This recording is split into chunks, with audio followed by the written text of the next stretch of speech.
The Kia Carnival. You might question that name, but that was in fact the name for this van around the world. We had the Sedona, now it is unified. And that's a good time to talk about Kia and Hyundai as a brand. They are the perfect company to try to reinvent the wheel on the minivan, and they're trying to call it an MPV, whatever. It's still a minivan, but because their identity is not hammered in stone, they have the flexibility of not offending anybody. They don't have to stick to a formula like Honda with the Odyssey or Porsche with the 911. So they can do different things here, and they spent a lot of their development budget on the exterior styling. They didn't want it to look like a traditional van. So there's different accents in the headlights, the taillights, the door design, the pillar design. They really put a lot of pride and effort into that. And it doesn't look like a total abomination, something like the Chevy Uplander did. Now, in terms of the interior space, this was all done by their Korean design studios. And just looking at it, it makes me wonder, did they ever give this to real people to use? People with kids or pets? Because it is littered with glossy surfaces. We did the toddler test. I had one in here for 10 minutes and take a look at the door handle. It is marred with disgusting fingerprints, palm prints, boogers, all of that. The entire center stack is covered in glossy black material. The dashboard has it. The upper door panels have it. And everywhere you interact with, the highest traffic areas have this material. And it makes me wonder, did the designers have any other option? Do they think outside the box of what somebody that's pragmatic that's going to use something like this? Why would you choose this? I don't get it. I'm so tired of it. I could literally have a grade school education and figure out that this is not the right material for a vehicle like this. But aside from that, they have done some great things. They've balanced out the physical controls, like your steering wheel, your gauge cluster, the way that the shifter works, the physical knobs, buttons, and switches are in here are great because you don't have to relearn all the technology that they're implementing. Along with that, the infotainment, you know, they keep advertising, well, we got this huge screen, it's gonna wow millennials. Sometimes that's just straight up bullshit, I'm gonna be honest. But in the case of Hyundai and Kia, they do a great job with their software. Everything works here. It's quick to use. It's easy to use. There's physical volume and rotary knob for tuning. And they've added just the right amount of capacitive touch, trying to, again, cost cut and wow people with the touch interfaces. But it does work quite well despite it having the glossy surfaces. Now, in terms of storage, it's a big fail in the door. You can barely fit a bottle in there, but they've improved it by having great spaces for your phone. There's a cubby here in the middle to put it where it's not going to turn into a projectile. The middle space has one, and even the cup holder has one to set it in portrait mode. The armrest storage is pretty good, although nowhere near as good as the Sienna, the Pacifica, and the Odyssey. And the other thing it makes me question is, if you sit closer to the steering wheel, if you're short, your arm misses the armrest completely because the armrest does not adjust. So if you sit closer, the armrest is a fail. And it's little of these ergonomic things that you would think in a passenger vehicle like this that they would have sorted out. Now, the main thing is they have fixed almost all my complaints with the back space. When you look at their presentation for how you can configure the seats, it's remarkable. This is the biggest storage volume in the class because you can take out all the seats. And the cool thing is the second row seats can be flipped in reverse.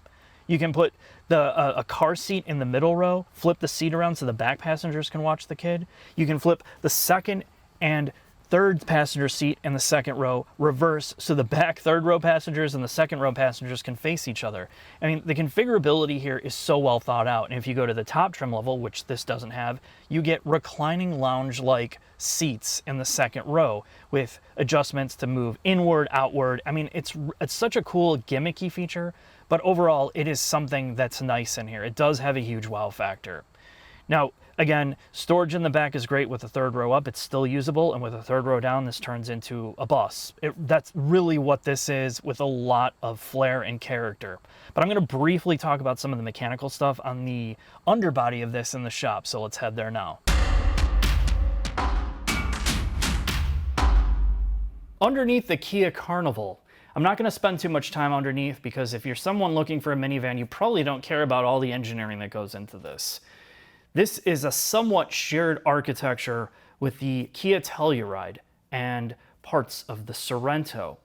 Now, they've had to change so much here to make this a minivan, much like the Sedona. The middle part is completely unique to this because the floor is flat. The rear half of the car, you have to change the way that the subframe, the control arms, and all the suspension is to get that floor lowered down in the back for all that cargo capacity. And of course, all the multi-configuration of the seats. Now, it's still on the same overall body, of course, but this is where you see changes to the suspension, control arms, damper, spring rates, bushings, and the way things are bolted to the body of the car, including things like the spare tire. And I hate to be somebody that's on the side of the road with a flat trying to get the spare tire underneath, but at least it's there. It's not taking up space on the inside part.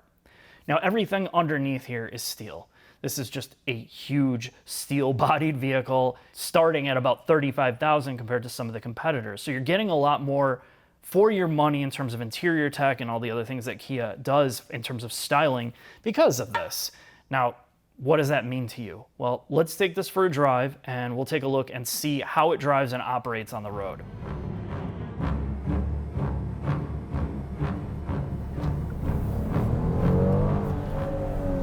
You know, I learned something from Russell Crowe, Mark. What, from Unhinged? From Unhinged, that wonderful film that's highly underrated.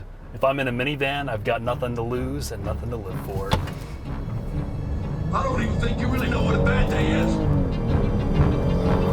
no fucking word. Most powerful V6 in its class, Mark.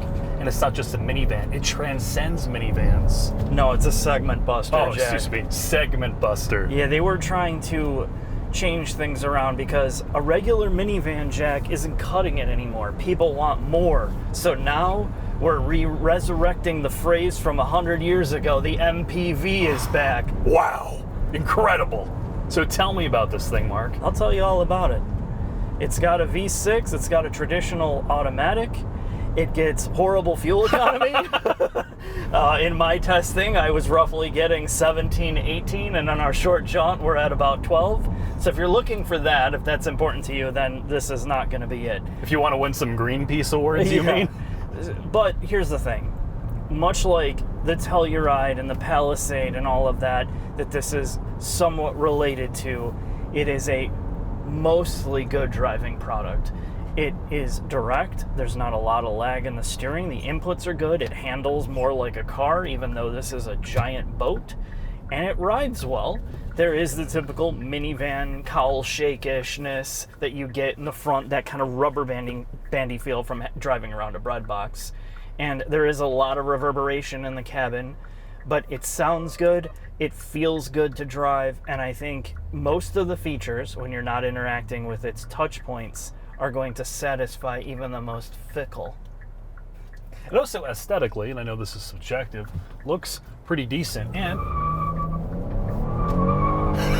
And like many of its, actually unlike many of its contemporaries from Kia or Hyundai, actually seems to put the power down fairly well, despite not having all-wheel drive like the Sienna. That's correct, and that might be a big problem for certain people, is not having that option there. We talked about that in the shop, so I'm not going to beat a dead horse. It does drive well for not having all-wheel drive, and you got a lot of weight up front to kind of subdue that. You are not going to drive this like a monkey. No. Nobody is. Nobody will, unless you're in a fit of rage like Russell Crowe. So if somebody cuts you off and you want to chase them down for the next 3 weeks, this would probably be one of the better minivans to do that in. The Odyssey does, the V6 that's probably going away in the Odyssey does have the best engine tone. It does. And it is the smoothest. This is a pretty close second. I think it actually drives better than this dynamically. Yeah. I know no one is limit handling a minivan, but I think it feels a little bit more sporty? I don't know. I don't know. We're about to find out. All right, well, it doesn't take corners that well at the limit, Jack. Big surprise. So what are the people that are going to be using this? Breeders? People with lots of children? This is not a semen demon, Jack. This is a pure hauler. So when we go on our business trips, I almost always rent minivans. And yes. Why is that? Because unlike compromised SUVs, the pure purpose of a minivan is to maximize your people and cargo carrying capacity. And because of that, if you do have children or need to carry a lot of things, the minivan is the clear choice. If you're in the livery business even, What do most brands seem to pick us up in at press trips? Minivans, because they're the most usable. It's easy. Yes. It's easy to get things in and out quickly. It's easy to get in and out quickly, and all its features and engineering that get dumped in here, it makes a huge difference. And I would, if I didn't have a lot of time and I needed to deal with the kids, the cargo stuff, this is definitely one of the better in the segment because all their money went back here. Yeah, if you're gonna have a compromised vehicle day one in the driving experience, why not just go all the way and get something that's purely practical? No, that's how I feel about that's this. what this is, and I think it blends the interior design to most parts of it with the drivability and rideability, the comfort factor. This does everything extraordinarily well, and I'm glad that they're putting the money in here.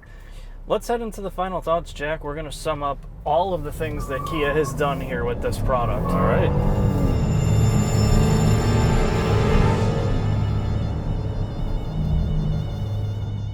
Final thoughts on the Kia Caravan. Overall, this is a good product. They're spending a lot of money on this to try to breathe some life into this segment that seems to be forgotten sometimes. The outside is going to attract many new buyers. It's very forward-thinking without being disgusting or overstyled. The interior space mostly works. The interesting seating configurations you can do, the comfort factor, the overall space and capacity is really at the best right now in terms of the vans. Now, they have made some mistakes. The interior ergonomics in the front and material choice is not smart. And the lack of an all-wheel drive option here to compete with something like the Sienna and Pacifica is going to bother some people, and then the fuel economy. When you look at what the Sienna is achieving with their hybrid drivetrain, granted, it is probably the most boring to drive. You're not thinking about dynamics here. You're not going out to have a yee good old time on a back road. So not having the great fuel economy is a big ding if you're putting a lot of miles on this. But I think the overall balance of the package from technology that really does work, it's not just gimmicks, and the blending of the functionality of this makes it really, you gotta put this on your list. Much like the Pacifica, much like the new Sienna, there's going to be pros and cons of what you're gonna need or what you're not gonna need. So get out there and take a look at it. Thanks for watching. I'll see you next time. So to call it just a minivan, it's really it's putting it in a corner, and just like the customers told us themselves, it's like, you guys, when you market this, you gotta change the game. This is a multi-purpose vehicle. It's a different type of vehicle. If it's a segment buster, don't limit it to a single segment.